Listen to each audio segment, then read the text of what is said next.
Hey guys, on this edition of Book Talk, I'll be reviewing another novel from Sarah J. Maas, A Court of Thorns and Roses. I actually came upon this book when I was reading the Throne of Glass series.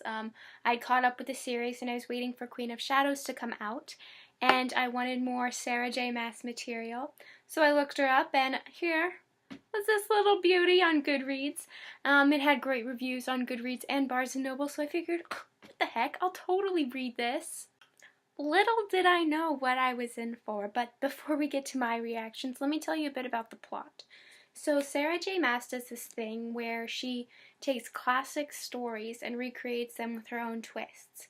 A Court of Thorns and Roses is her take on Beauty and the Beast.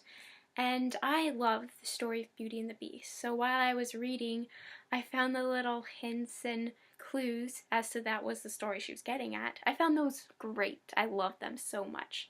There were other aspects of the books that took me by surprise.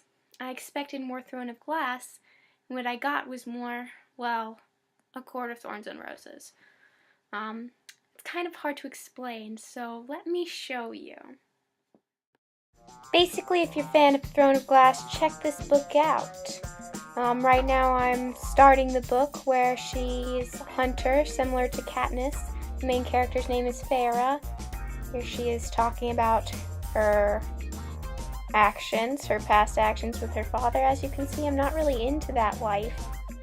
For me, Farah was a hard character to like at the beginning, as you can see through my facial expressions. This is where Farah is getting introduced to the legendary Fae, Tamlin and Lucien, my child. Love him. Despite what I said, the romance in this novel started great. Tamlin and Farah are suited for each other. But here she is complaining again. This section is my reaction during a Fae mating festival, which Tamlin was involved in. As you can see, I was kind of into it, but kind of also not. So, thank you, Sarah J. Maas. Thank you. This is the point in the novel where I was thinking, this is totally not like Throne of Glass.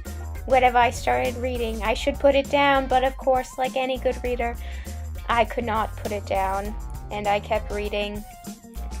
A lot of it I skipped over, but I still couldn't put this stupid book down. It was just too good.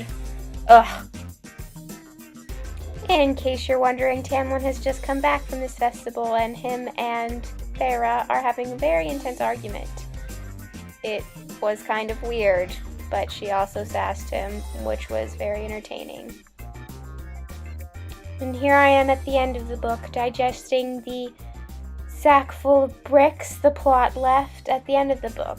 Unlike most books, the plot was spread out over about 15% of the last couple chapters of the book, so I was kind of done by then, thinking I would never pick up A Court of Thorns and Roses again or read the sequel. As you saw, this book was quite a ride. Don't know if it was a ride I enjoyed, and while I was reading it, I had the sense that I was not ever going to read the sequel. But with the title coming out, the cover coming out, A Court of Mist and Fury, and it being 3 months away, I realized I'm gonna read it. Whether I'd like to or not, I'm gonna read that book because I have to know what happens. So, yeah. So, I know this one is in the library. I've seen it and I've shivered. But in the end, I have a very love-hate relationship with this book. Half the time, I'm like, oh, I didn't like that. And then the other half of the time, I'm like, so many feels about Tamlin and Farah. In the library, check it out if you dare. And I'll see you on the next edition of Book Talk. Bye!